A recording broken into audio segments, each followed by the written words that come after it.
Str8 Killa is an EP by rapper Freddie Gibbs. It was released on August 3, 2010 through Decon Records and Gibbs Family. Singles. The first single was national anthem, Fuck the World, and it was released on June 29, 2010. It was produced by Str8 Music. A music video was released for the single on July 27, 2010. The second single was Oil Money, featuring Chuck English, Chip the Ripper, Bun B and Dan Auerbach, and was released on July 20, 2010. A music video was released for the single on September 8, 2010. Track listing. The track listing was confirmed by WrapUp. Charts. Credits. The credits were confirmed by AllMusic. Beatnik, producing, mixing.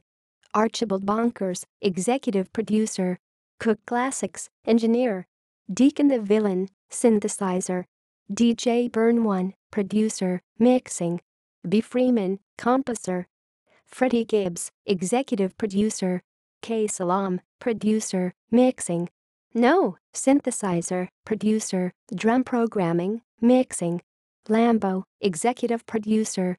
Sidney Miller, composer. Alex Ortiz, vocal mixing. Ann Phillips, composer. Alexander Richter, photography. References.